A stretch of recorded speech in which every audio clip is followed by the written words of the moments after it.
absolutely love journaling. I think I've kept a journal since I was a little girl. I don't know what I be writing about. Welcome back to Magically Living TV. I'm your girl Stella, and today I want to talk to you all about 7 things that you should be doing every morning if you have sickle cell disease, right? So this is a morning routine for my sickle cell girlies because we have to take care of our mind, body, and spirit, and I think it's important that you are able to implement these 7 things into your routine. And I think implementing these into your routine will actually boost your energy, give you a sense of relief. Overall, it would just help you live a more fulfilling life with sickle cell disease. So if that is something that is of interest to you, keep on watching. The first thing that everyone with sickle cell disease should be doing is get an adequate amount of sleep. I think sleep is crucial. It is important. It is something that we need for our body to be able to thrive, our cells to be able to work, for our blood to be able to work, right? For our body to be able to move. We have to sleep. You have to get at least 8 to 9 hours of sleep. And I would actually say if you can get more than 8 hours of sleep, I think that is phenomenal, right? If you are already sleeping well, good for you, because I think sleep is one of those things that you actually need for your body to function. You need it for your brain, you need it for your heart, you need it for your gut health, you need it for your mobility. You need sleep in order for you to properly function. And the thing is, a lot of us with sickle cell disease, we have a hard time sleeping because we're in constant pain. But I think if you can decrease the inflammation and decrease the pain and get adequate amount of sleep, it's definitely going to be a game changer. The second thing that I want to talk to you all about is being able to practice mindfulness. I think mindfulness is the key to be able to just live a more vibrant life. For me, my form of mindfulness and ease is 1, praying, giving my words to God, but also I would have to add in there 1, in gratitude. Also, I absolutely love journaling. I think I've kept a journal since I was a little girl. I don't know what I be writing about. And I still have those journals and I read it. I'm like, girl, what? Journaling your feelings, your emotions, your thoughts, I think is an important part of your healing process. It's a great way for you to get your morning going. So whether you're praying, whether you're journaling, whether you are doing some form of mirror affirmations, maybe saying to yourself in the mirror, I am me, I am enough, or saying that I am alive, I am well, I am able, I am capable, right? Just affirming yourself early in the morning. That's intentions for the day. And also it helps you. It gives you more life and something to live and look forward to. Eating, but you're eating with no TV on. You're just like in a space of self-awareness. You're letting your sensories do everything for you. I think those are key ways for you to be able to start your morning, right? And I think it's definitely going to be beneficial and helpful, right? Because once you are able to implement something and you're able to keep it going, you're definitely going to see like a change in your overall like appearance. You're going to see a change in just the way you feel, and you're going to see that you feel more alive when you do these things. Something else that I feel like is important is drinking water. First thing in the morning on an empty stomach, drink water. You slept 8, 9, 10 hours. Your body is thirsty. Your cells are thirsty. Hydrate them. Okay? So what I like to do when I wake up and I'm drinking my water, I like to add lemon just to alkalize the body, clean out the gut. It helps you also with a bowel movement in the morning if you struggle with that. But also I love to add cucumbers into my water, and I find that adding cucumbers into my water actually helps with like the jaundice. If you're somebody who don't love water, I would recommend that you think about adding fruits to your water. Like infuse your water so that you can enjoy it.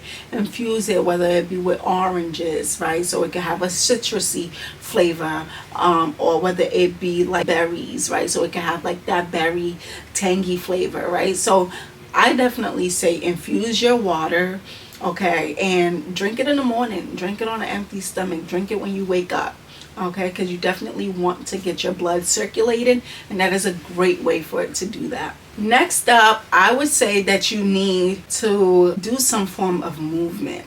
I think movement is an essential part of your life. You have to move to get things done, right? But I'm not talking about minimal movement. I'm talking about deep stretches, exercising, some form of deep breathing while you're doing that, right? So I think movement is crucial for people who are living with sickle cell disease. A lot of time we want to stay away from anything that's gonna cause us more pain. The thing is, if your body is not used to doing something, it's going to be painful when you do that thing. So the first time you exercise, it's probably gonna feel like, what the heck did I just do, and why did I just do this?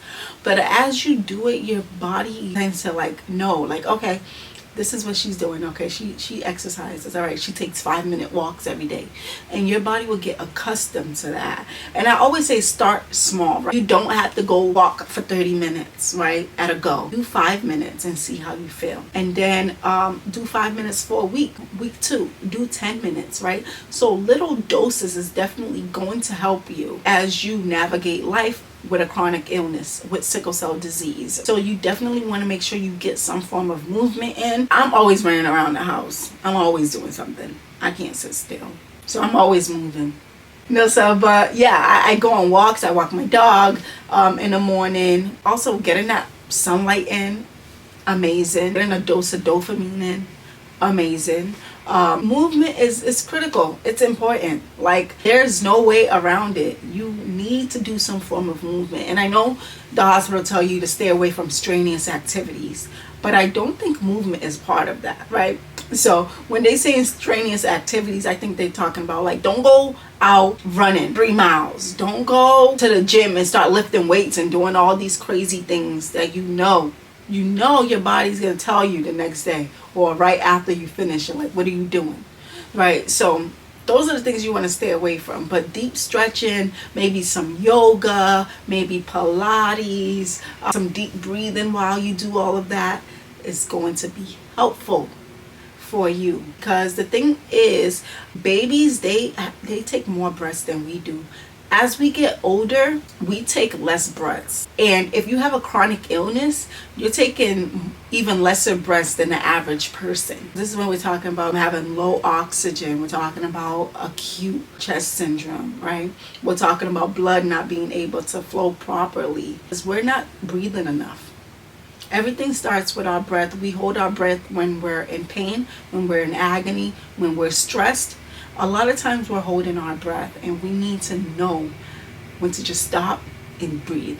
And I think that being able to just implement some form of movement, exercise, or deep breathing in the morning is going to set you up for success. Next up, I would say you need to have a good breakfast. Like, I know sometimes you'll read and they'll say, like, you don't need breakfast. Breakfast is not important. You should fast in the morning. And those can be true for some people, but I would say for someone who's living with a chronic illness, sickle cell disease, where your blood needs food to thrive, where your blood is dependent on healthy foods, nutritious foods, I think it's important that you actually don't skip breakfast, but that you have breakfast. And you don't have to have something heavy. So I'm not saying eat rice and beans in the morning, right? But I am saying that you should fill yourself in the morning. After you have water, okay, you definitely want to make sure that you are eating.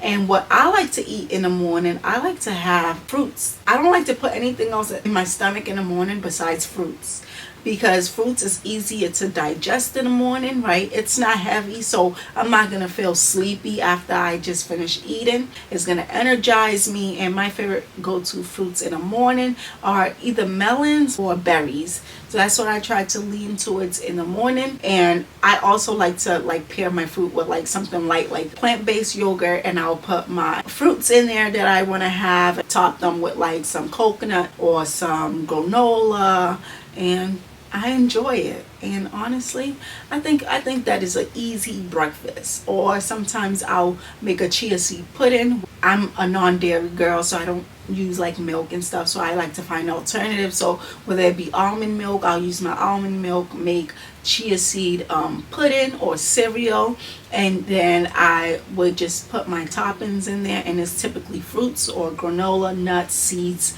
those things that will actually fill you and boost your energy and actually help activate those red blood cells. So breakfast is definitely important. I don't care who says it's not.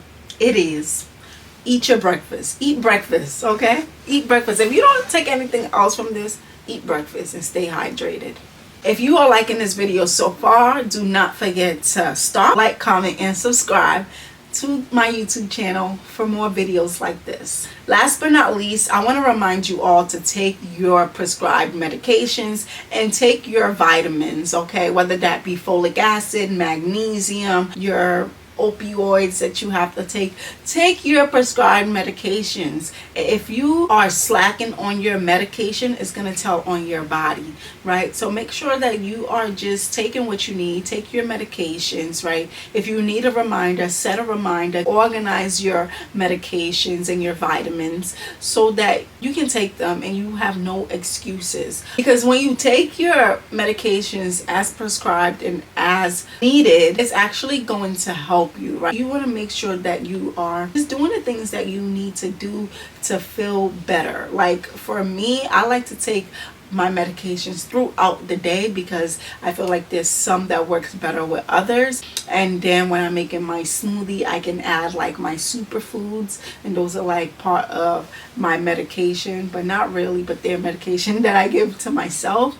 They're not prescribed medication. And then the prescribed medication will be for pain, so whenever I'm in pain, then I'll take my prescribed medication. So I think that has definitely helped me. Just having a schedule that I can follow has been a game changer on my healing journey. It's definitely important for you to eat and take your medications. But also, I think a lot of people don't know that, like, if you're taking medications but you're not eating, your medication is not working at its highest potential, right? So if you're constantly taking pain medication but you have no food in your body, you don't have anything for your medicine to work with, then you're not really getting the best out of your medicine. So definitely make sure that you are eating, you are fueling yourself, you are staying hydrated, you are pouring into yourself, because these are the things that's going to matter in the long run. These are the things that's going to help you thrive as you live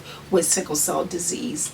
Thank you so much for being here today. I hope this video was super helpful for you. Are able to implement some things. You're able to take one or two things out and add it into your routine. And that is the goal of Magically Living TV. My goal is to bring you simple, holistic tips made easy for sickle cell warriors, and I think I've done that today. So again, thank you for being here. Do not forget to like, comment, and subscribe to my YouTube channel for more. See you next time. Bye.